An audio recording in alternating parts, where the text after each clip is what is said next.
kapangyarihan sa lahat. Panginoon, salamat po sa dakilang kaligtasan na iyong ipinagkaloob po sa amin. Salamat po, Panginoon, sa biyaya na iyong ipinagkaloob po ninyo sa amin. Ikaw po ay nagdanak ng iyong mahalagang dugo para po sa aming mga kasalanan at dumating po sa amin ang biyayang ito. Ngayon po, Panginoon, kami po ay sama-samang yumuyuko sa iyong harapan na iyong minamahal na anak. Sa oras na ito po, Panginoon, ay patuloy po kaming makinig at makapag-aral po ng iyong banal na salita upang may apply po namin sa aming Kristiyanong pamumuhay sa araw-araw. Ngayon po, Panginoon, yung mga brothers and sisters at ang iyong mga minamahal na anak na yumuyuko sa oras na ito, kung meron man po silang pinagdadaanan sa kanilang buhay, tulungan niyo nawa sila at naway malampasan po ang lahat ng ito. Ikaw nawa ang gumabay po sa bawat isa na yumuyuko po sa iyong harapan. Alam po namin, Panginoon, na ikaw po ang nakakabasa ng aming mga puso at ikaw po ang nakakaalam ng lahat ng ito. Ang bawat isa pong yumuyuko sa iyong harapan ay mayroon po silang panalangin.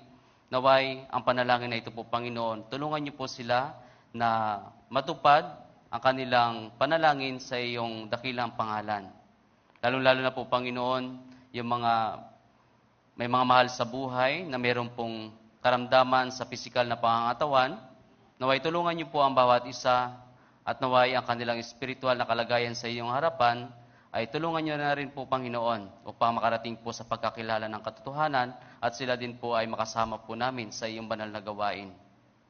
May mga brothers and sisters din po kami na hindi namin kasama ngayon dahil mayroon pong mga karamdaman sa kanilang pisikal na pangangatawan. Tulungan niyo na rin po sila, Panginoon, at paganingin ang kanilang mga sakit upang makasama po namin sa gawain na ito. Sa oras na ito po, Panginoon, tulungan at puspusan niyo po kami ng iyong banal na Espiritu at ipaunawain niyo po sa amin ang mga bagay na dapat namin maunawaan na mula po sa iyong banal na kasulatan. Sa iyo lamang po kami lubos na nagtitiwala at umaasa sa pangalan ng iyong anak na si Jesus na aming Panginoon at tagapagligtas. Amen. So, okay po. Buksan po natin yung ating Biblia sa aklat po ni Juan. Juan, chapter 1. Aklat po ni Juan. Sa Juan, chapter 1, verse 18. Juan, chapter 1, verse 18. Okay, so kung nariyan na, sama-sama po natin itong basahin. So yung mga brothers and sisters na wala pa pong Bible, so maaari po ay i-share po natin sa kanila. So ayun po. Okay, so sama-sama po natin itong basahin sa Juan, chapter 1, verse 18. Walang sino man nakakita kailanman sa Diyos, ang Diyos na tanging anak na nasa kandungan ng Ama, ang nagpakilala sa Kanya. So ngayon po, so ito po yung topic po natin at pagbulay-bulayin po natin sa maiksing oras na pagsalusaluhan po natin yung salita po ng Diyos. So sa pamamagitan po nito, yung Diyos na hindi natin nakikita ay makikita natin at maunawaan natin sa pamamagitan po ng Panginoong Hesukristo. So alam po natin na 2,000 years ago ay pumarito ang Panginoong Hesukristo para ipakilala ang kanyang sarili at ipakilala yung kanyang ama na nagsugo po sa kanya. So para saan? Para po sa ating mga kaligtasan at para din po makilala natin yung Diyos na lumikha ng universe at yung mundong ito at yung espiritu na nasa ating katawan.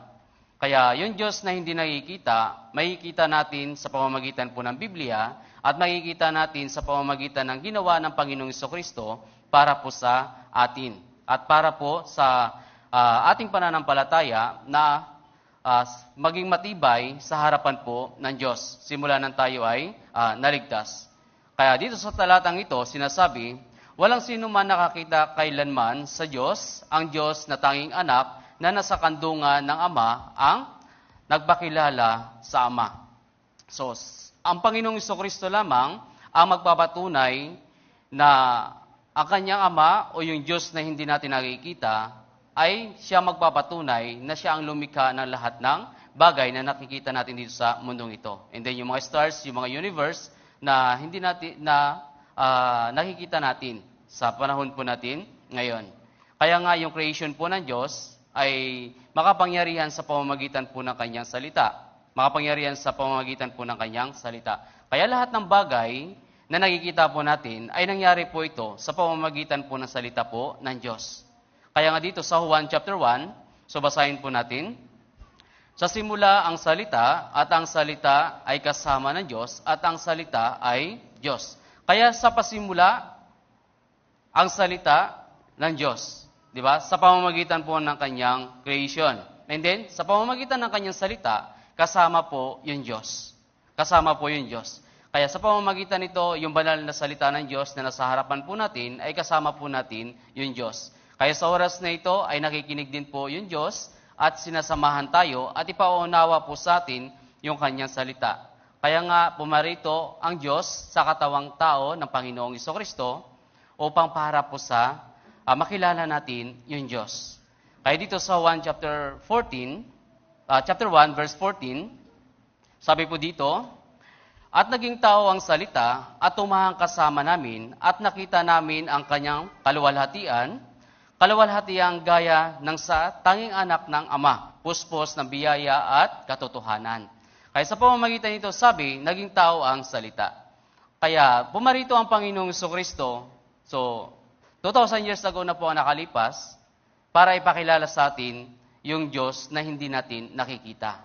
Kaya sa panahon po natin ngayon, hindi natin nakikita po yung Diyos. Pero sa pamamagitan po ng kanyang banal na salita, itong Biblia ay nakikita at ilalarawan sa atin kung ano ang uri ng Diyos na nagligtas po sa atin. At kung anong uri ng Diyos na lumikha ng universe at ng mundong ito. Kaya sa pamamagitan ng salita ni Kristo. Kaya yung pananampalataya natin, saan po nagsimula?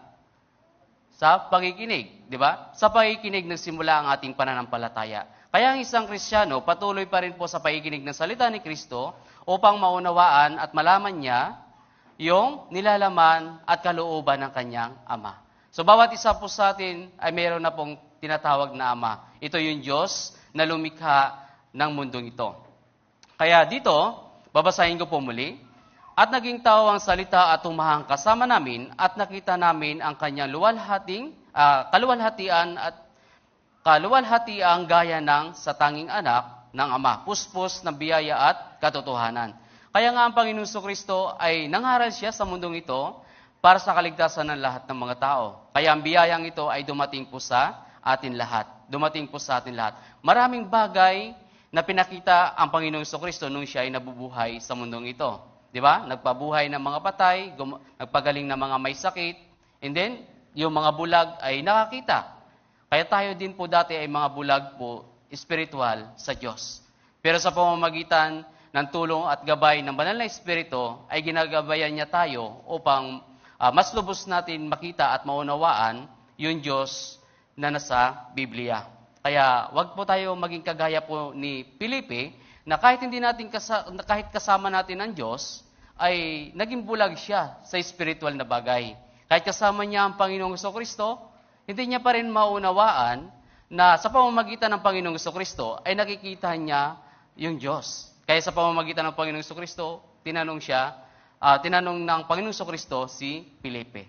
So tingnan po natin dito sa Juan chapter 14. Sa Juan chapter 14.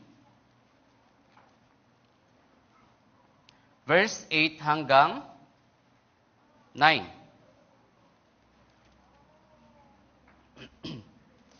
Juan chapter 14 verse 8 hanggang 9. Babasahin ko. Sinabi sa kanya ni Felipe, Panginoon, ipakita mo sa amin ang Ama at kami ay masisiyahan na. Sinabi sa kanya ni Jesus, mahabang panahon nang ako'y kasama ninyo at hindi mo ako nakikilala, Felipe? Ang nakakita sa akin ay nakakita sa Ama. Paano mong nasabi, ipakita mo sa amin ang Ama? Paano mo nasabi, ipakita mo sa amin ang Ama? Kaya nga, sa panahon natin ngayon ay hindi natin nakikita ang Panginoong Jesucristo. Pero sa pamamagitan po ng kanyang banal na salita, itong Biblia ay nilalarawan at pinapakita sa atin ng Diyos kung sino ang tunay na Diyos at kung sino ang nagligtas sa atin. At kung ano ang buhay ng isang Kristiyano. Kung ano ang pamumuhay ng isang Kristiyano. Kaya hindi natin pwedeng ipagkaila na hindi natin kasama ang Diyos.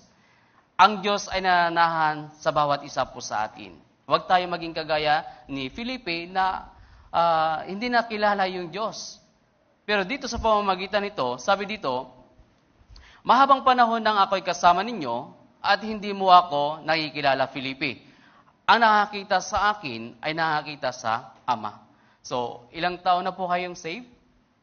So, maaari dito may mga 10 years, 5 years, 7 years. Tama po ba? Baka sa 5 years or 6 years nyo, hindi mo pa rin nakikita yung Diyos.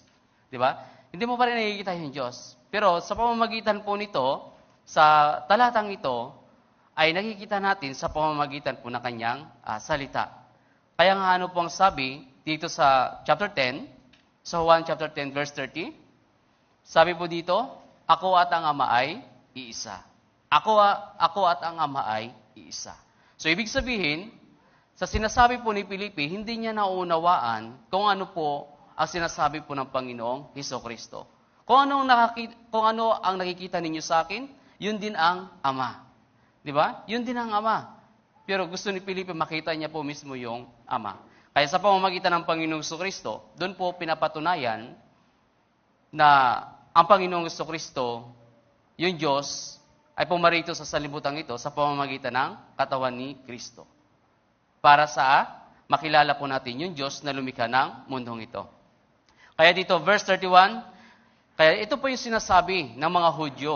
Yung mga Hudyo, sinasabi nila, sinasabi ng Panginoong Hesukristo, di ba? Ako ang Diyos at ang katotohanan. Ako ang daan at ang katotohanan. Di ba? Dito, sinasabi ito ng Panginoong Hesukristo na siya ay anak ng Diyos at Diyos, pero gusto nilang batuhin ng Panginoong Hesukristo. Kaya dito, makikita po natin, 31, verse 31, dumampot na mga bato ang mga Hudyo upang siya'y batuhin. Upang siya'y batuhin. Kaya ito yung kagustuhan. Ito yung kagustuhan ng mga Hudyo. Di ba sa panahon po natin ngayon, ay marami pong nag-aangkin na siya ay anak ng Diyos at marami nag-aangkin na siya ay Diyos. Pero bakit hindi batuhin po ng mga tao? Pero sa panahon po natin, sa pamamagitan nito, nakikita na nila yung kapangyarihan at gawa ng Panginoong Hesukristo, pero gusto nilang batuhin. Gusto po nilang batuhin. Kaya verse 32 hanggang 35, sinagot sila ni Jesus, maraming mabubuting gawa mula sa Ama ang ipinakita ko sa inyo. Di ba? Maraming mga bagay na makapangyarihan ang pinakita ng Panginoong Hesukristo para sa kanila. Alin sa mga gawang iyon, ang dahilan at babatuhin ninyo ako. Sumagot sa kanya ang mga Hudyo, hindi dahil sa mabuting gawa ka namin babatuhin, kundi dahil sa paglapastangan, sapagkat ikaw na isang tao ay nag-aangkin na Diyos. Nag-aangkin na Diyos. Pero sa pamamagitan ng salita ng Panginoong Hesukristo, marami siyang bagay na ipinakita at makapangyarihan sa lahat ng mga tao. Pero ayaw nilang maniwala na siya'y anak ng Diyos. Kaya ito sinasabi ng Panginoong Hesukristo. Sinagot sila ni Jesus, hindi ba nasusulat sa inyong kautusan, aking sinabi kayo'y mga Diyos? Kung tinawag niyang mga Diyos, ang mga dinatnan ng salita ng Diyos ay hindi maaaring masira ang kasulatan. So, yung talatang ito, makikita natin ito sa Old Testament. Yung talatang ito, di ba, sa pamamagitan po ni Moises. Sa pamamagitan po ni Moises, doon po mismo, di ba, una, ayaw ni Moises sumunod. Pero, yung Diyos ay naghalit po sa kanya. Bakit ayaw niya sumunod sa utos ng Diyos? Pero, ang dahilan niya, umid yung kanyang dila. Hindi siya magaling magsalita. Pero sinabi ng Diyos, ikaw Moises, gagawin kitang parang Diyos sa kanila. At ang iyong kapatid na si Aaron, gagawin kong propeta sa kanila. Kaya ito, tingnan po natin sa Exodus chapter 4. So, i-bookmark nyo po ito, yung Juan. Babalikan po natin. Exodus chapter 4, verse 14 hanggang 16. Exodus chapter 4, verse 14 hanggang 16. Babasahin ko po, sundan niyo lamang. Ang galit ng Panginoon ay nag-alab laban kay Moises at kanyang sinabi, wala ba si Aaron, ang kapatid mong Libita, alam kong siya ay nakakapagsalitang mabuti. Siya ay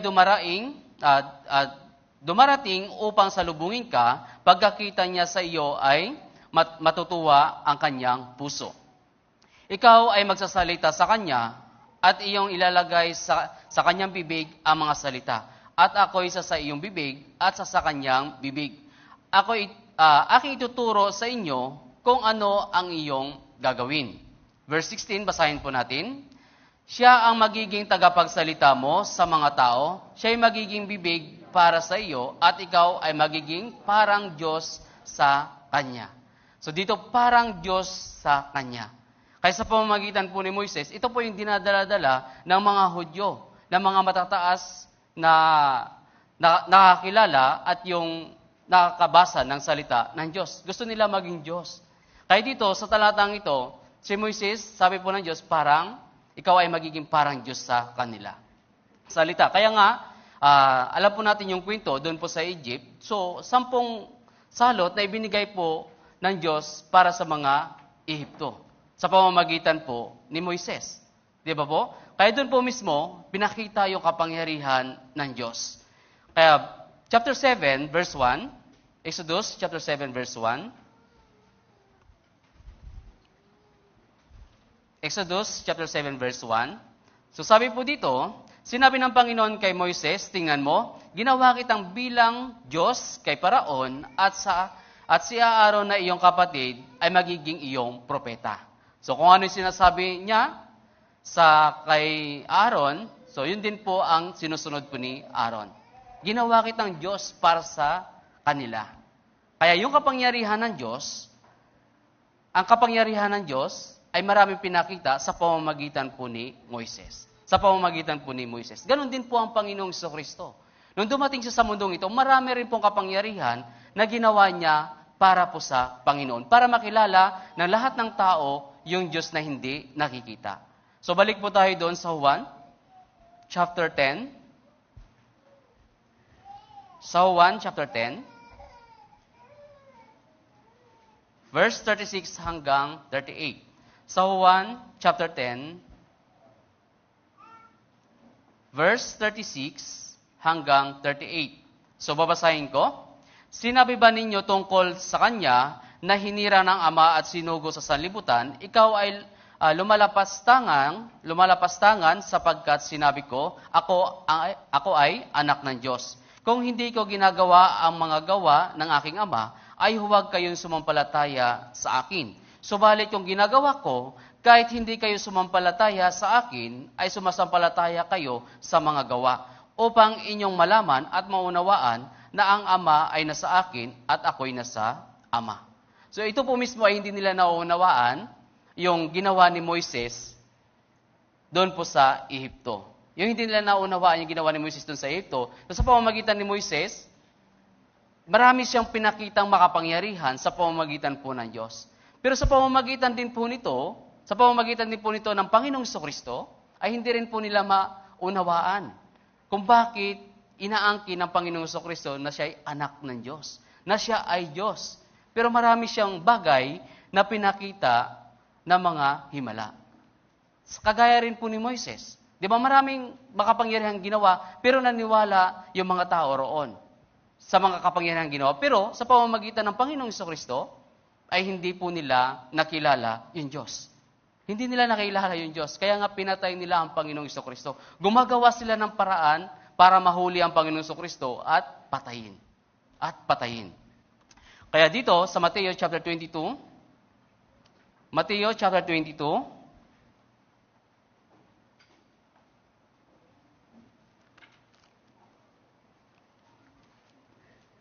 chapter 22,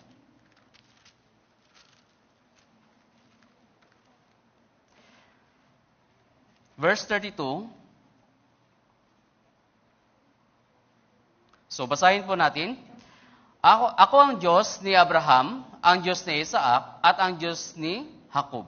So kaya dito po, sinasabi sila ay Diyos ni Abraham, Diyos ni Isaac, at Diyos ni Jacob. So dito po mismo, alam po natin ang kwento po ni Abraham. Di ba? Alam po natin ang kwento din po ni Jacob. Kaya nga itong si Abraham, yung kanyang anak, gusto ng Diyos na ialay yung kanyang anak. So sa pamamagitan po noon, nakikita ng Diyos kung tapat ang puso po ni Abraham. Kaya ano po nangyari? Sumunod po siya sa Diyos. Sumunod po siya sa Diyos. Pero si Isaac, kahit murang edad, ay sumunod po siya sa kanyang ama. Diba? Sumunod po siya sa kanyang ama. Sa pamamagitan nito, sa murang edad, ay natauhan siya at doon po mismo nalaman niya yung pananampalataya ng kanyang ama. Kaya ito po mismo, sinasabi, ako ang Diyos ni Abraham at ang Diyos ni Isaac. And then si Jacob. Si Jacob po mismo ay naglalarawan po sa isang makasalanang tao. Pero, sa pamamagitan po ng banal na Espiritu, ay ginabayan po siya at nananahan po siyang kasama po ng Diyos. Kaya ganun din po tayo noon. Di ba? Tayo po ay isang makasalanan sa harapan ng Diyos. Pero, yung pag-ibig niya ay dumating sa atin at ipanaunawan niya yung pagkamatay po ng Panginoong Hesukristo. Ginabayan din po tayo ng banal na Espiritu na pinapaunawa po sa atin yung kanyang kapangyarihang gawa para malaman natin at maunawaan natin ito. Ganon din po sa kay Jacob. Kasama niya po ang Diyos at nananahan po sa kanya. Tayo din po. Araw-araw, sinasamahan tayo ng Diyos at ginagabayan po tayo ng Diyos. Kaya nga kapag nakagawa ng kasalanan ng isang Kristiyano, meron pong kaba sa kanyang puso. Meron pong kaba sa kanyang puso. Dahil alam niya na nagkasala siya at alam niya na ang Diyos ay kasama niya. Alam niya na ang Diyos ay kasama niya. Kaya dito sa Hebreo chapter 1,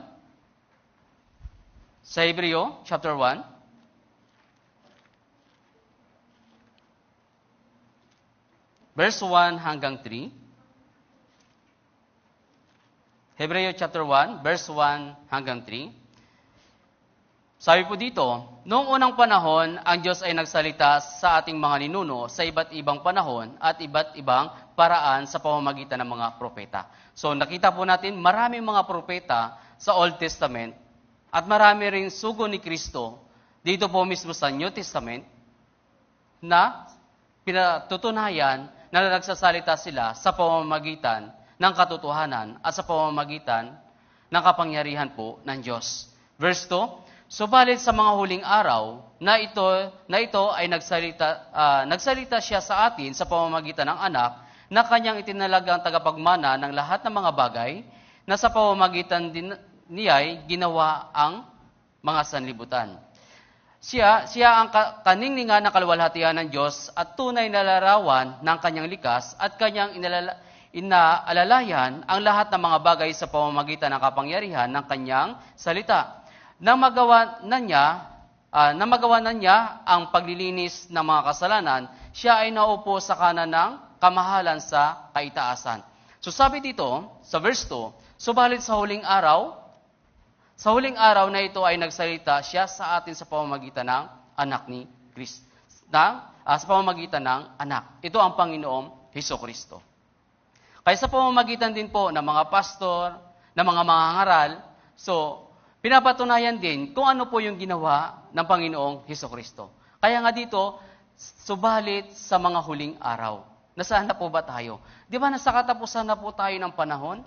Kaya ipinagkalat, ipinangangaral yung salita ng Diyos. Kaya nga nagsasalita siya sa atin sa pamamagitan ng anak. Sa pamamagitan po ng kanyang salita, ito po mismo yung Biblia. Kaya nga, sa pamamagitan ng salita ni Kristo, doon po mismo nagsisimula yung ating pananampalataya. Doon po mismo nagsisimula yung ating pananampalataya. Kaya verse 3, siya ang kaningningan ng kaluwalhatian ng Diyos at tunay na larawan ng kanyang likas at kanyang inalalayan ang lahat ng mga bagay sa pamamagitan ng kapangyarihan ng salita. Inalalayan ang lahat ng bagay sa pamamagitan ng kanyang salita. Tayo po mismo ay inalalayan tayo ng Diyos na tayo po mga naligtas. Kaya sabi, na mga nagawa na niya ang paglilinis ng mga kasalanan, siya ay naupo sa kanan ng kamahalan sa kaitaasan. Kaya nung natapos na ang gawain ng Panginoong Hesukristo sa mundong ito, sa paglilinis ng ating mga kasalanan, ay naupo siya sa kanan ng Ama. Naupo siya sa kanan ng Ama. Yun po mismo. Kapag natapos na ang isang gawain, nagpapahinga na. Pero, alam natin na ang Panginoong Jesucristo ay babalik sa mundong ito. Babalik sa mundong ito at kukunin niya lahat ng mga naligtas. Kaya wag po nating antayin na utusan ulit siya ng kanyang Ama. Na pumunta ka na sa mundong ito, kunin mo na yung mga naligtas, kunin mo na ang para sa iyo, ang nananampalataya sa lahat ng ginawa mo, kunin mo na. Dahil wala na naghahanap ng katotohanan. Di ba? Alam po natin na malapit na po ang pagbabalik ng Panginoong Jesucristo at maaari malapit na rin po mapuno yung bilang po ng mga naliligtas. Yung bilang po ng mga naliligtas. Kaya nga, sa pamamagitan ng Panginoong Jesucristo, pinapatunayan na niya yung Diyos ay nabubuhay sa pamamagitan po ng kanyang salita. Sa pamamagitan po ng kanyang salita. Kaya nga, titingnan natin yung mga kapangyarihang ginawa ng Panginoong Jesucristo noong nabubuhay siya. Tingnan natin sa Mateo chapter 1. Mateo chapter 1.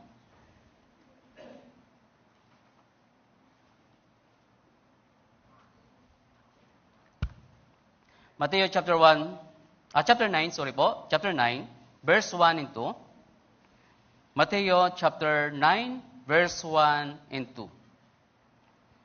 Sabi po dito, pagkatapos sumakay sa isang bangka, tumawid si Jesus at dumating sa kanyang sariling bayan, dinala nila sa kanya ang isang lumpo na nakaratay sa isang higaan. Nang makita ni Jesus ang kanilang pananampalataya, sinabi niya sa lumpo, "Anak, lakasan mo ang iyong loob, pinatatawad na ang iyong mga kasalanan." So sa pamamagitan po nito, yung kapangyarihan ng Diyos ay dumating po sa isang lumpo. Pinakita at pinahayag sa pamamagitan po ng salita ni Kristo. Ito po ay salita ni Kristo na makapangyarihan. Kaya nga saan tayo naligtas? Sa salita din ni Kristo. Di ba? Pinapatunayan na tayo ay naligtas sa pamamagitan ng salita ni Kristo. Kaya dito, nakita ng Panginoong Jesucristo ang kanilang pananampalataya. Kaya bawat isa po sa atin, nakikita po ng Diyos yung pananampalataya ng bawat isa po sa atin. Kaya yung pananampalataya na yan, kung meron tayong panalangin sa Diyos, matutupad po yan. Matutupad po yan. Dahil ang pananampalataya ng isang Kristiyano at ang kahilingan ng isang Kristiyano ay ginagawa at tinutupad po ng Diyos. Kaya dito sa pamamagitan nito, ano pong mas madali? Yung salita o yung nakita, yung magpagaling po ng pilay? Ano pong mas madali? Ang salita, tama po ba? Kaysa magpagaling ka dyan ng pilay. Di ba? Kaya dito po mismo, nagalit po yung mga iskriba. Bakit sa araw ng Sabat siya ay nagpapagaling? Bakit sa araw ng Sabat siya ay gumagawa?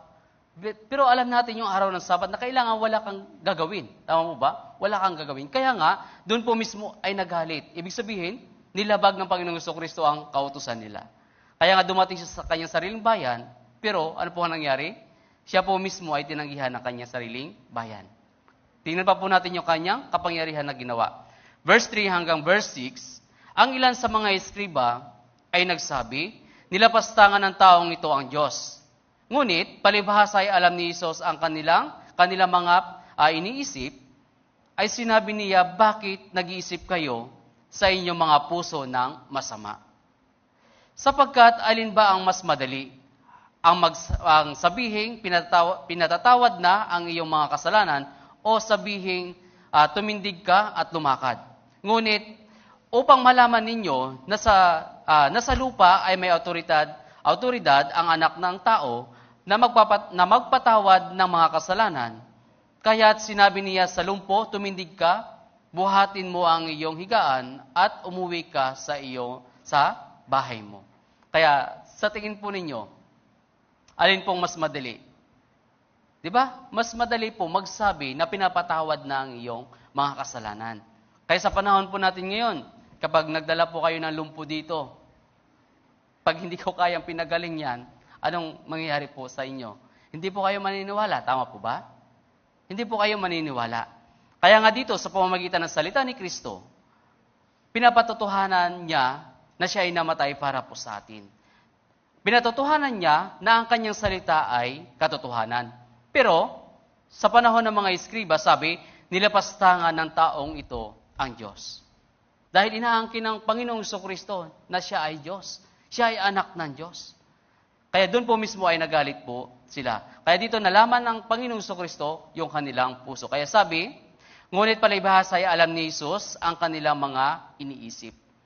Kaya mag-ingat po tayo. Bawat isa po sa atin, alam po ng Diyos yung ating iniisip. Bakit iniisip? Bakit nag-iisip kayo sa inyong puso, sa inyong mga puso ng masama? Di ba? Para po sa atin, kapag gumawa po tayo ng kabutihan, okay yon. Hindi yun masama. Tama po ba? Pero, dito sa ginawa ng Panginoong Jesucristo, gumagawa siya ng kabutihan sa kanyang kapwa. Pero, ano po nangyari? Kasamaan na para sa pagtingin ng mga iskriba. Ganun po ang kanilang pagtingin. Kaya dito,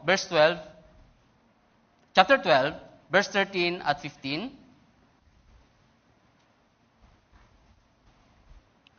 Marcos, chapter 12. Marcos, chapter 12. Marcos, chapter 12, verse 13 hanggang 15.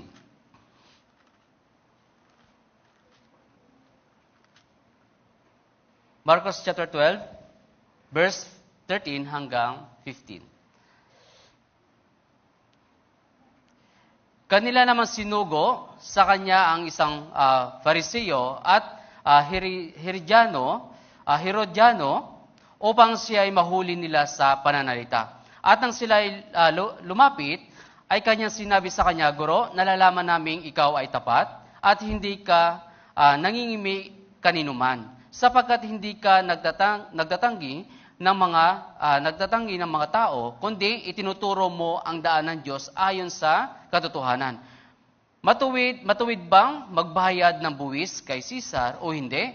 Dapat ba kaming magbayad o hindi? Ngunit, dahil alam niya ang kanilang pagkukunwari, ay sinabi niya sa kanila, bakit ninyo ako sinusubok? Magdala kayo rito sa akin ng 1 denaryo upang makita ko. Kaya dito nakita nila na gusto nilang mahuli sa pananalita ang Panginoong Hesukristo. Gusto nila huliin sa pananalita para Para meron po silang batiko sa Panginoong Hesukristo. Pero alam na ng Panginoong Hesukristo ang kanilang pag-iisip, na sila po ay nagkukunwari lang. Sila po ay nagkukunwari lang. Kaya dito, mag-ingat po tayo. Mga brothers and sisters, bawat isa po sa atin, alam ng Diyos yung puso natin. Alam ng Diyos yung puso po natin. Na pupunta na lang ako ng church. Wala naman ako ginagawa sa bahay. So mahirap po yon na isang magpapakunwari sa harapan po ng Diyos. Mahirap po. Kaya dito, tinuturo po sa atin na nakikita ng Panginoon yung kalagayan ng puso sa bawat isa po sa atin. Kaya dito, bawat isa po sa atin ay wag natin subukan din yung Diyos. Wag natin siyang subukan. Kapag susubukan natin ang Diyos, ano po mangyayari sa atin? Maraming bagay na darating po sa atin na hindi kaya-aya sa pamumuhay ng isang Kristiyano. Kaya wag natin subukan sa pang-araw-araw nating pamumuhay yung Diyos. Kaya sa pamamagitan nito, nakikita natin yung kapangyarihan po ng Diyos. Kaya dito, kundi tinuturo mo ang daan ng Diyos ayon sa katotohanan. Di ba? Ayon sa katotohanan. Ito ang sinasabi ng mga tao sa kanila. Ganon din po sa atin. Marami din po sinasabi po yung mga tao. Kaya sa pamamagitan nito, ay tandaan po natin na ang Diyos po ay nandiyan siya. Ang Diyos po ang nagpaplano lahat sa mga Kristiyano. Ang Diyos ang umaagapay at nag-aalalay sa lahat ng mga Kristiyano. Kaya tingnan pa po natin sa Juan chapter 2. Sa Juan chapter 2, verse 23 hanggang 25. Juan chapter 2, verse 23 hanggang 25. Babasahin ko po. Nang siya ay nasa Jerusalem, ng kapistahan ng Pasko, marami ang sumampalataya sa kanyang pangalan. Nang kanilang makita ang mga gawa niyang tanda, subalit hindi ay pinagkatiwala ni Jesus ang kanyang sarili sa kanila sapagkat kilala niya ang lahat ng mga tao. Verse 25, basahin po natin. At hindi niya kailangan ang sinuman upang magpatotoo tungkol sa tao, sapagkat alam niya ang sinasaloob ng tao. Kaya dito, pumunta po siya sa Jerusalem at maraming tao sumampalataya sa kanyang pangalan dahil sa kanyang ginawang makapangyarihan. Libo-libong tao, maraming pinakain ng Panginoong Hesukristo. Pero, sa pamamagitan lamang po ng pisikal, sila naniwala. Hindi sila naniniwala sa spiritual na pinapangaral ng Panginoong Hesukristo. Kaya ano po ang sabi? Verse 24. Subalit hindi pinagkatiwala ni Jesus ang kanyang sarili sa kanila sapagkat kilala niya ang lahat ng mga tao. At hindi niya kailangan ang sinuman upang magpatotoo tungkol sa tao. Di ba? Hindi niya alam. Hindi niya na kailangan. Ganito si ganito, ganito si ganito. Hindi niya na kailangan. Ngunit alam niya yung kalagayan ng bawat isa. Kaya yung prayer din po ninyo, alam po yan ng Diyos. Yung prayer po ninyo. Yung sinasaloob ng puso po ninyo, alam po yan ng Diyos. Kaya dapat taimtim tayong ipagkatiwala sa Kanya kung ano yung nararamdaman at kung ano yung pinagpipray natin sa Kanya. Kailangan po natin itong sampalatayanan. Dito, nakikita ng Diyos yung bawat isa.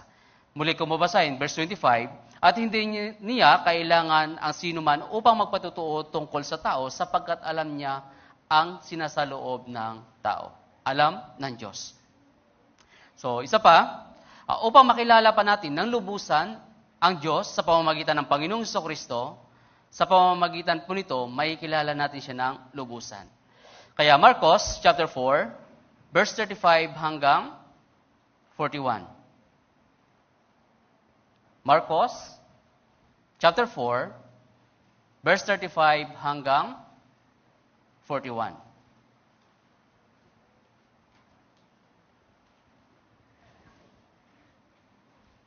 Babasahin ko po, sundan niyo lamang. Nang araw ding iyon, nang sumapit na ang gabi, ay sinabi niya sa kanila, tumawid tayo sa kabilang ibayo. Pagkaiwan sa maraming tao, siya'y kanilang isinama sa bangka ayon sa kanyang kalagayan. At may iba pang mga bangka na kasama niya, at nagkaroon ng isang malakas na unos, sumalpok ang mga alon sa bangka, anotpat ang bangka ay halos mapuno na ng tubig. Ngunit siya ay nasa hulihan ng bangka at natutulog na may inuunan siya ay ginising nila at sinabi sa kanya, Guro, hindi ka ba nababahala na mapapahamak tayo? Paggising niya, ay sinaway niya ang hangin at sinabi sa dagat, pumayapa ka, tumahimik ka. Tumigil nga ang hangin at nagkaroon ng katahimikan. Sinabi niya sa kanila, bakit kayo natakot? Wala ba kayong pananampalataya? Sila'y sinidlan ng malaking takot at sinabi sa isa't isa, sino nga ito? Na pati ang hangin at ang dagat ay sumunod sa kanya. So, nalala po ba ninyo yung creation ng Diyos sa Genesis? Chapter 1, sa pamamagitan noon, yung salita ng Diyos. Binuo niya sa pamamagitan ng salita ng Diyos yung mundong ito at yung universe. Sa pamamagitan nito, pinapakilala ng Panginoong Hesukristo na siya ay anak ng Diyos. Na ang Diyos ay kasama niya, ang Diyos ay nabubuhay sa pamamagitan niya. Bakit? Sa pamamagitan ng kanyang salita. Pumayapa ang dagat at nawala po yung unos. Kaya doon po sila nagtaka. Na sinasabi, sino nga ito na pati ang hangin at ang dagat ay sumunod sa kanya.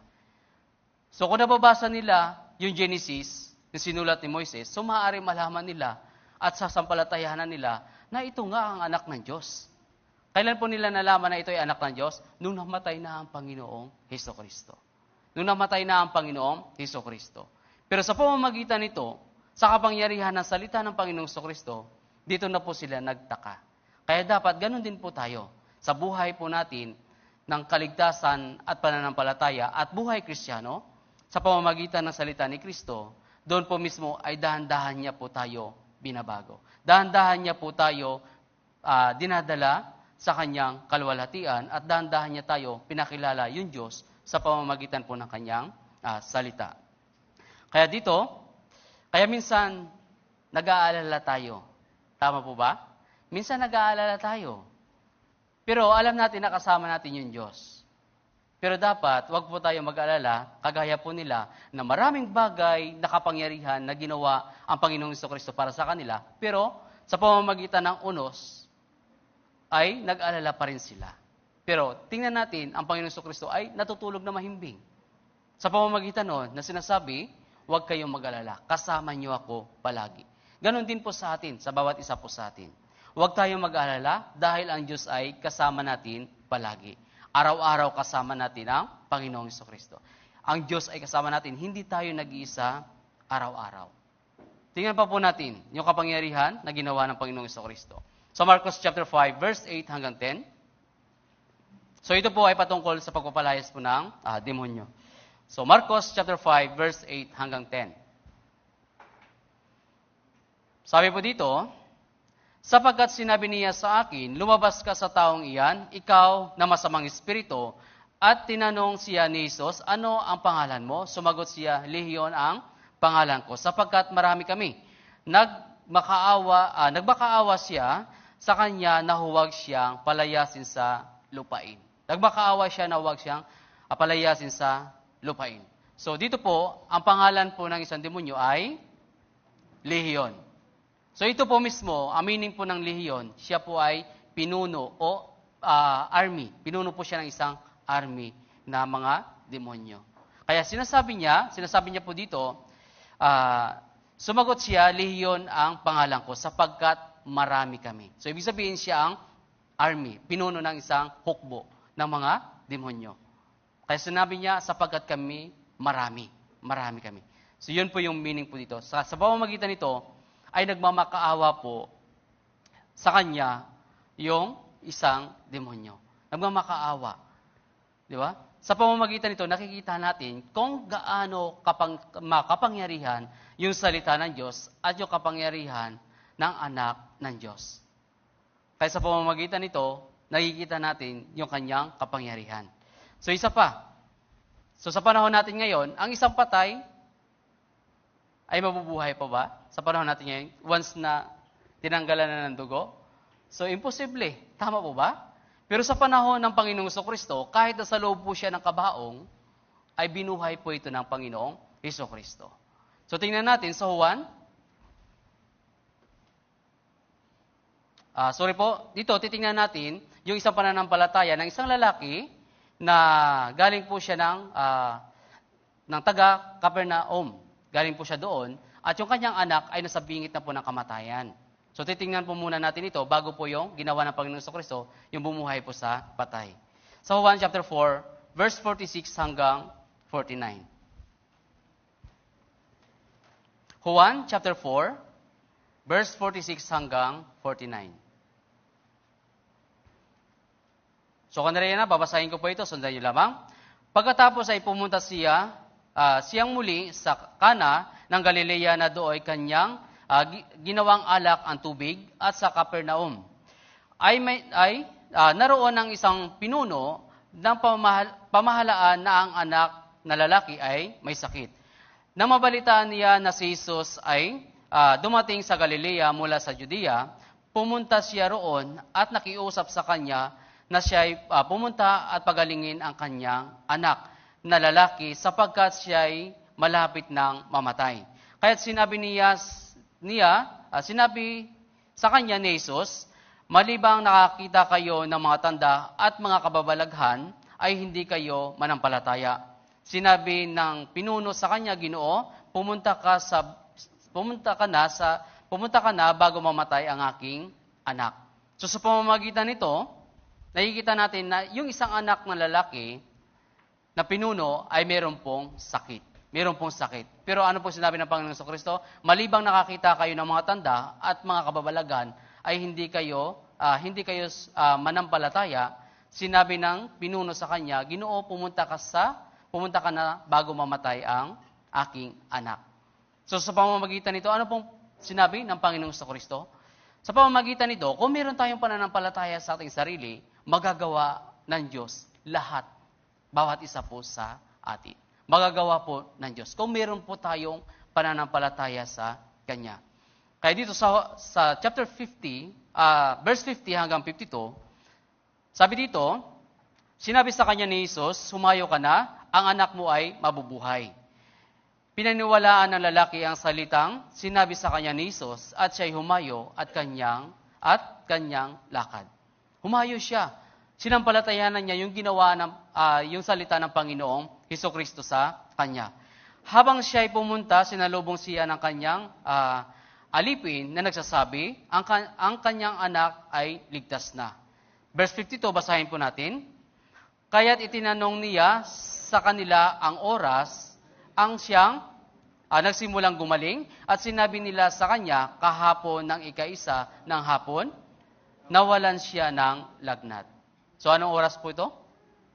Alauna? Ika-isa ng hapon. So mari alauna po ito, tama po ba? Kaya sasabi, kahapon ng ika-isa ng hapon. So, mahari alauna. Di ba? Kahapon ng ika-isa ng hapon. So, mga ganun mahari ay alauna po ito. So, yun po mismo yung oras na natatandaan niya kung anong oras po siya nakiusap sa Panginoong Hesukristo. Kaya dito, verse 53, sabi po dito, kaya't nalaman ng Ama na sa oras na iyon ay sinabi sa kanya ni Jesus, ang anak mo ba ay mabubuhay kaya't siya'y sumampalataya at ang kanyang buong sambahayan. Kaya yung time na ito, yun din yung oras na sinabi niya sa Panginoong Hesukristo at nagmamakaawa po siya na pagalingin ng kanyang anak. Kaya nagtanong po siya doon po sa kanyang alagad. Nagtanong po siya sa kanyang alagad, anong oras siya'y gumaling? Kaya doon po siya mismo napaisip, yun yung oras na sinabi ko sa Panginoong Hesukristo na pagalingin niya yung aking anak. Kaya ito ay sinampalatayanan niya yung salita ni Kristo. Kaya bawat isa po sa atin, sinasampalatayanan din po natin yung salita ni Kristo. Tama po ba? Yes, yung kanyang pagliligtas para sa atin, sinasampalatayanan din po natin. Yung kanyang ginagawa sa atin ay sinasampalatayanan din po natin. Kahit mayroon po tayong mga pinagdadaanan, sinasampalatayanan din po natin na tinutulungan po tayo ng Diyos. Ito po ay problema din po ng lalaki, na yung kanyang anak may sakit, di ba? Pero, sinasampalatayanan niya sa pamamagitan ng salita ni Kristo, agad ay gumaling. Kaya dito, sa Mateo chapter 16, verse 26, Mateo,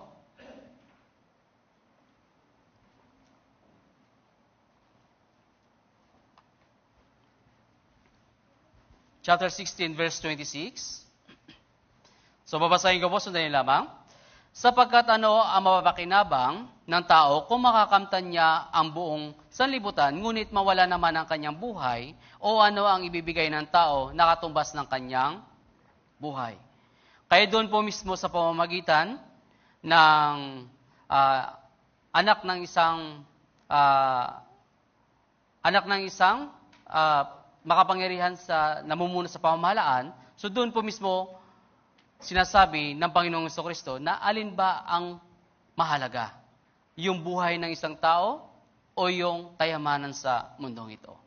Kaya sinasabi dito sa Mateo, makakamtan niya man yung sanlibutan, ngunit mawala naman ang kanyang buhay. Mawala naman ang kanyang buhay. Kaya nga, tinutukoy dito ng Panginoong Hesukristo na bawat tao ay mahalaga yung buhay sa harapan po ng Diyos. Mawawalan ang kanyang buhay, yung ibig sabihin, yung buhay na walang hanggan. Kung mawawalan ang buhay na walang hanggan na ibibigay ng Diyos para sa kanya, so ano mangyayari? So yun po mismo ay walang saysay kung lahat ng tao ay yumaman sa mundong ito. Kaya dun po mismo sa nabasa natin, yun po mismo ay larawan po na mahalaga sa Diyos yung buhay ng isang tao. Mahalaga yung buhay ng isang tao. Kaya nga dito nagalit yung mga Hudyo. Nagalit po yung mga Hudyo sa kanila. Sa kanya. Kaya dito sa Mateo chapter 12, chapter 12, verse 12. Mateo chapter 12, verse 12. Basahin po natin. Ganong ang higit na mahalaga ang isang tao kaysa isang tupa, kaya't matuwid na gumawa ng mabuti sa araw ng Sabat. Kaya sa pamamagitan po nito, gaano pa ngang higit na mahalaga ang isang tao? Gaano kahalaga sa harapan ng Diyos? Di ba? Kung ang isang tao ay nag-aagaw buhay sa araw ng Sabat, nung time ng Panginoong Jesucristo, sa tingin po ninyo, sa tingin po ninyo, ito po mismo ay gagawin ng Panginoong Jesucristo. Dahil nasa bingit na siya ng kamatayan. Di ba po? Nasa bingit na siya ng kamatayan. Kaya sa araw ng Sabat, doon po mismo nagpapagaling ang Panginoong Jesucristo. Nagpapalayas ng mga demonyo. So alam po natin yung Sabat na dapat ay hindi ka gumawa ng anumang gawaing bahay. Yun po mismo. Kaya dito po mismo, alin bang mas mahalaga, sabi ng Panginoong Jesucristo? Yung tao ba o yung hayop? Kaya dito verse 10 at 11, verse 10 at 11, at doon ay may isang taong tuyo, ang isang kamay, siya ay tinanong nila, matuwid bang magpagaling sa araw ng Sabat upang siya ay maparatangan nila? Sinabi nila sa kanila, sino kaya sa inyo na kung mayroong siyang isang tupa at nahulog ito sa isang hukay sa araw ng Sabat, ay hindi ba niya ito aabutin at hahanguin? Sa tingin po ninyo, nag-iisa yung alaga mo sa bahay. Gusto mong paramihin araw ng Sabat. Kukunin mo o hindi? So, maaari kukunin mo. Tama po ba? Maaari ay kukunin mo. So, ito po mismo. Sinasabi po dito, kung magpapagaling ka ng isang tao sa araw ng Sabat, hindi ba ito mahalaga sa'yo? O mahalaga para sa Diyos? Mahalaga ito para sa Diyos. Di ba? Mahalaga ito para sa Diyos. Kaya ito po ay isang halimbawa na ibinigay po ng Diyos. Kaya dito verse 12, babasahin ko po muli. Gaano pa ngang higit na mahalaga ang isang tao kaysa isang tupa, kaya't matuwid na gumawa ng mabuti sa araw ng Sabat. Kaya sa isang kamay, sa isang taong tuyo ang kamay, yun po mismo ay pinanggaling po ng Panginoong Jesucristo. Kaya ito po, yung patay na binuhay po ng Panginoong Jesucristo. Sa Lucas chapter 7,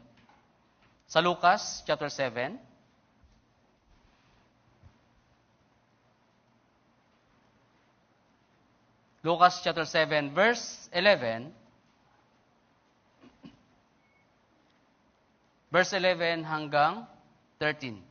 Lucas chapter 7, verse 11 hanggang 13.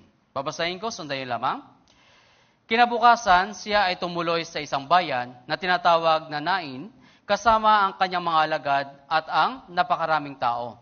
At nang siya ay papalapit na sa pintuan ng bayan, inilalabas ang isang taong namatay. Siya ay nag-iisang anak na lalaki ng kanyang ina na isang balo, kasama niya ang napakaraming tao mula sa bayan.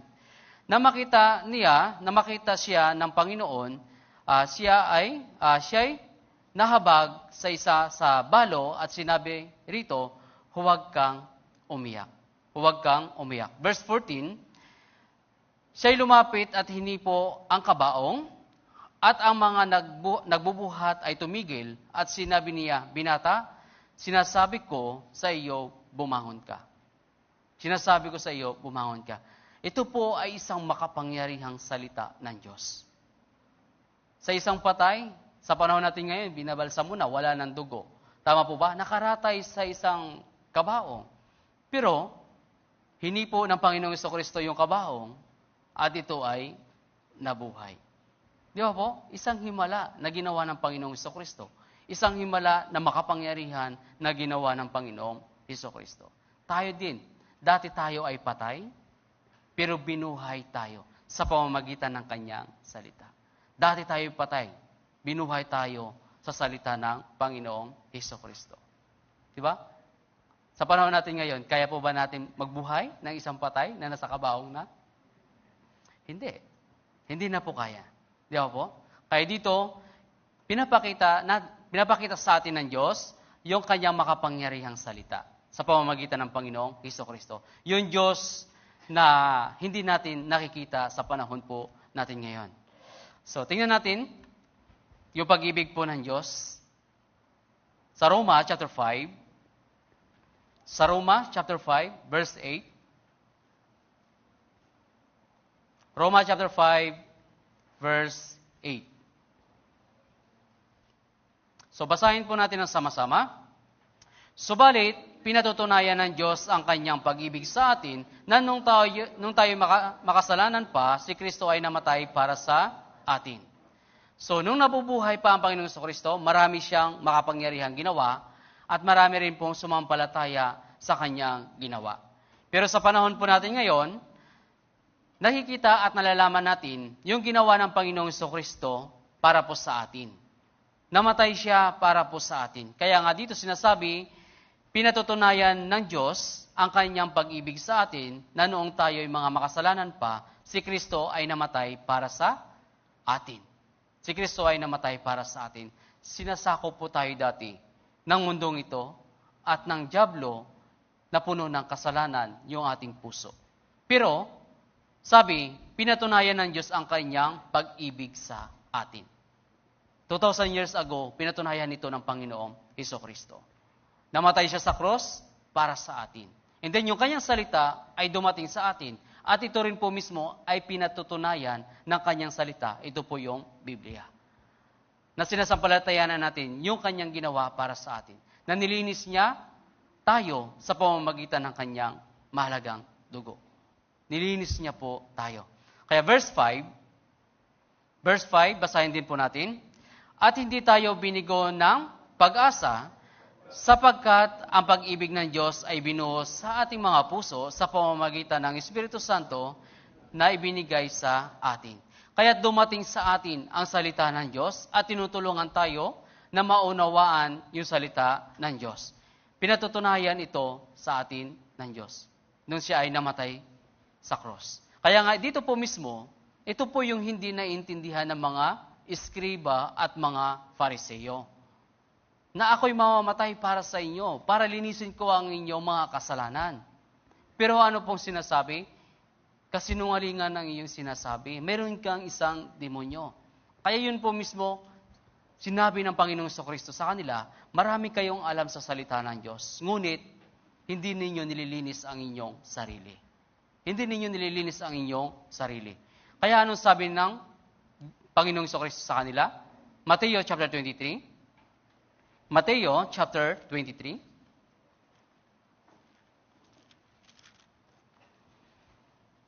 Mateo chapter 23, verse 13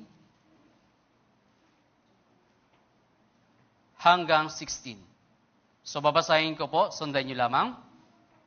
Kahabag-habag kayo mga eskriba at mga Fariseo, mga mapagkunwari sapagkat sinasarahan ninyo ang kaharian ng langit sa mga tao sapagkat kayo mismo ay hindi pumapasok at ang mga pumapasok ay hindi ninyo pinapayagang makapasok. Kahabag-habag kayo mga eskriba at mga Fariseo, mga mapagkunwari sapagkat sinasakmal ninyo ang mga bahay ng mga babaeng balo at inyong dinadalhan ang mahahabang panalangin kaya't tatanggap kayo ng lalong mabigat na parusa.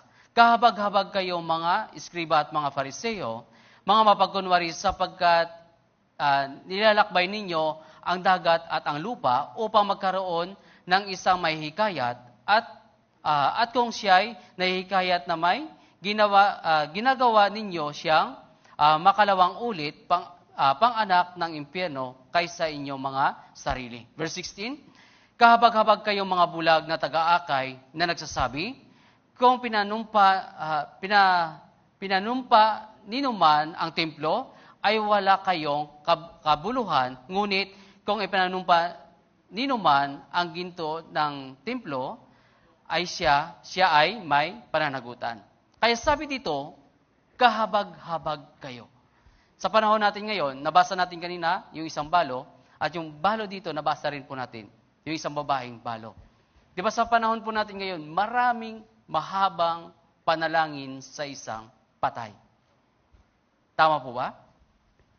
Mahabang panalangin. Kaya dito sinasabi, kahabag-habag kayo. Kahabag-habag kayo. Dahil sinasarahan ninyo yung pintuan para sa kaligtasan ng mga tao.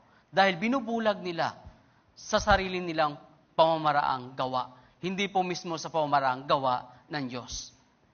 Sa sarili nilang pamamaraan. Kaya sabi sa kanila, kahabag-habag kayo. Kaya dito po mismo, nagalit po yung kanilang puso. Nainis po yung kanilang puso. Kaya dito, verse 33, sabi po dito, kayong mga ahas, kayong lahi ng mga ulupong, paano kayo makakatakas sa kahatulan sa impyerno? Ito po, masakit po ito, tama po ba? Matalino ka, marami kang alam sa salita ng Diyos, pero kung hindi mo tinuturo yung salita ng Diyos patungkol sa kaligtasan, sasabihin ng Diyos, kahabag-habag kayo. E di sasabihin ng Diyos, kayong mga ahas, kayong lahi ng mga ulupong. Paano kayo makakatakas sa kahatulan sa impyerno? Ito po ang nangyari sa kanila. Kaya nagalit sila at nainis sila at plano nilang patayin ng Panginoong Hesukristo. Kaya ano po ang nangyari? Nagkaroon po ng araw at panahon na nahuli nila ang Panginoong Hesukristo. Pinagkanuno po siya ni Judas. Di ba po? Doon po mismo ay napatay po nila ang Panginoong Hesukristo. Pinako siya sa krus dahil sa hindi nila naunawaan yung sinasabi ng Panginoong Hesukristo para sa kanila. Kaya sa Lucas chapter 12,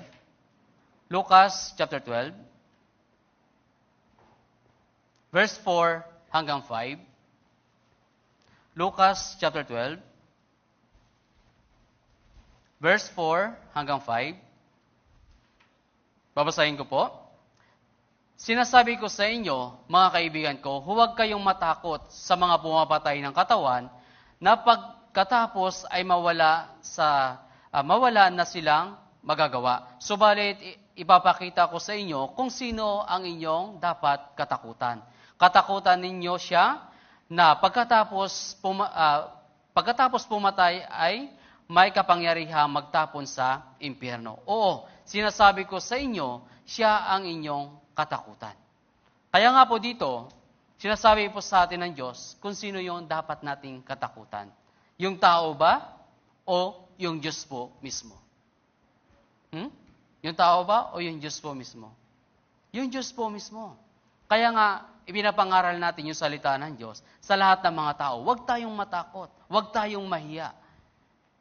Dapat dito, katakutan natin yung may kakayahang magtapon ng katawan sa impyerno at espiritu sa impyerno. Kaya sabi niya, katakutan ninyo siya na pagkatapos pumatay ay may kapangyarihang magtapon sa impyerno. O siya, sinasabi ko sa inyo, siya ang inyong katakutan. Kaya sa pamamagitan ng Panginoong Hesukristo, hindi po sila natakot. Tama po ba? Kaya dito po mismo, pinapakita po sa atin ng Diyos kung sino ang dapat nating katakutan. Kung sino ang dapat nating katakutan. Kaya tayo mga Kristiyano, dapat po tayo mag-ingat at dapat magkaroon din po tayo ng takot po sa Diyos. Magkaroon tayo ng takot po sa Diyos. Kaya sa Juan, chapter 28, Juan po, chapter 28, Juan, chapter 28, chapter 8, verse 28, Juan, chapter 8, verse 28,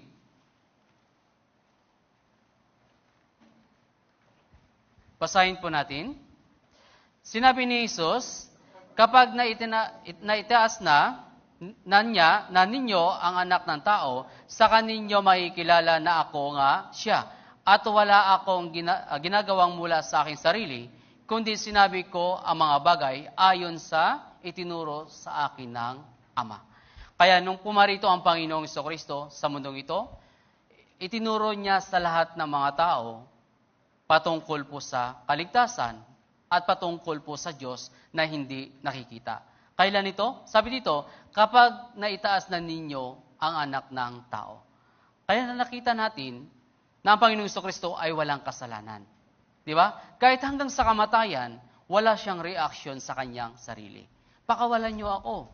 wala akong ginagawa anumang kasalanan sa inyo. Bakit niyo ako ginagawa ng ganito? Tama po ba? Hindi siya nagsalita ng ganon.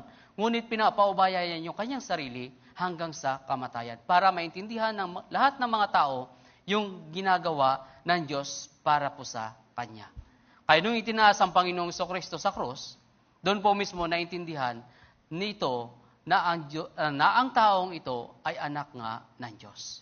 Na ang taong ito ay anak nga ng Diyos. Kaya sinasabi po dito, sinasabi ni Jesus, kapag naitaas na ninyo ang anak ng tao, saka ninyo makikilala na ako nga siya. Na ako ang anak ng Diyos at ang Diyos ay nasa akin. Tinaas ang Panginoong Jesucristo nung namatay po siya, nung ipinako po siya sa cross. At wala akong ginagawa mula sa aking sarili, kundi sinasabi ko ang mga bagay ayon sa itinuro ng aking Ama. Di ba? Kaya ipinangaral ng Panginoong Jesucristo patungkol sa kaligtasan at makaiwas dun po sa impyerno. Kaya sa Juan, chapter 17, so atas po tayo ng konti, forward tayo ng konti, chapter 17, verse 4, chapter 17, verse 4, so basahin po natin ng sama-sama. Niluwalhati kita sa lupa, sa pagtatapos ko ay ng gawaing ay binigay mo sa akin. Sabi dito, nung naparito ang Panginoong Jesucristo sa lupa, niluwalhati kita sa lupa. Nung natapos niya, sabi, pagkatapos ng gawaing ibinigay mo sa akin. Ano po nangyari? Naupo po siya sa kanan ng Diyos. Niluwalhati ng Diyos, ng Panginoong Jesucristo ang kanyang Ama, ang Diyos na nagsugo po sa Kanya. Kaya dapat ganun din po ang gagawin po ng isang Kristiyano. Luwalhatiin natin ng buong buhay natin yung Diyos na nagligtas po sa atin. Sa Lucas chapter 19, Lucas chapter 19, verse 10, Lucas chapter 19, verse 10,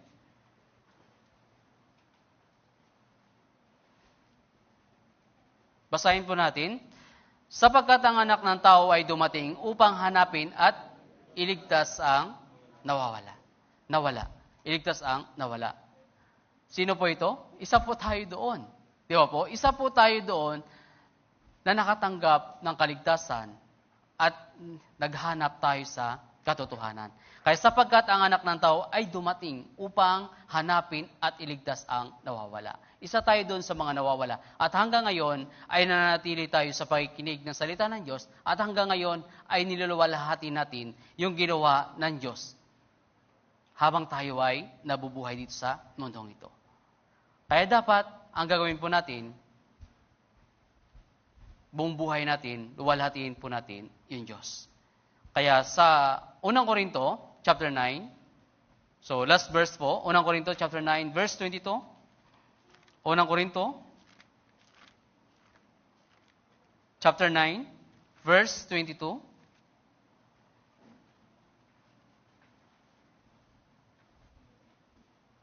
So, basahin po natin. Sa mahihina, ako ay naging mahina upang mahikayat ko ang mahihina. Sa lahat ng mga bagay ay nakibagay ako sa lahat ng mga tao upang sa lahat ng mga paraan ay makapagliligtas ako. Yes. So, bawat isa po sa atin, dapat ganito po yung gagawin ng isang Kristiyano. Sa pamamagitan nito, para makahikayat at makaliligtas ng mga naliligaw na kaluluwa, dapat marunong po tayo makibagay at makisama sa lahat po ng mga tao. Di ba? Hindi po pantay-pantay yung pamumuhay natin sa mundong ito. Dapat tayo ay magpakababa sa ating sarili para mahikayat at maligtas siya. And then, yung pakikitungo sa ugali. So, doon po mismo ay makibagay tayo sa kanila. Pero may hangganan. Wag lahat. Wag lahat yung pag-uugali. Dapat marunong tayo makibagay. Para ano? Upang sa lahat ng mga paraan ay makapagliligtas ako ng ilan. Kahit isang ligaw na kaluluwa, mahalaga po yun sa Diyos. Tama po ba? And then, sa mga bagong naligtas, dapat marunong tayo mag-alaga sa kanila. Sila po ay mga kapatid po natin na ibinigay sa atin ng Diyos para po alagaan. Sila ay niligtas ng Diyos. Siya ay tinubos ng Diyos. Katulad din po natin. Kaya bawat isa po sa atin, dapat sa ganito tayong paraan ng pamumuhay na makibagay tayo sa mga ibang mga tao. Para ano? Para makapagliligtas tayo ng iilang mga kaluluwa. So hanggang dito lamang po. So lahat po tayo ay manalangin. Dakilang Diyos na makapangyarihan sa lahat, Panginoon, salamat po Panginoon sa iyong salita sa araw na ito, na sa pamamagitan po ng Panginoong Jesucristo, ay patuloy niyo pong pinapaunawa po sa amin yung mga bagay na makapangyarihan sa pamamagitan po ng iyong banal na salita at sa pamamagitan ng iyong banal na anak. Sa pamamagitan nito po, Panginoon, tulungan niyo po kami sa pang-araw-araw namin pamumuhay bilang iyong mga anak sa sanlibutan ito. Tulungan niyo po kami, Panginoon, na makapagliligtas po kami ng mga naliligaw na kaluluwa. Dalhin niyo po kami, Panginoon, sa mga naghahanap ng katotohanan at naghahanap ng kaligtasan at naghahanap ng pag-ibig po ninyo. Kayo po ang gumabay po sa amin sa lahat ng aming buhay na natitira sa mundong ito. Idinadalangin po namin ang lahat ng ito sa pangalan ng iyong anak na si Jesus, na aming Panginoon tagapagligtas. Amen. So, maraming salamat po.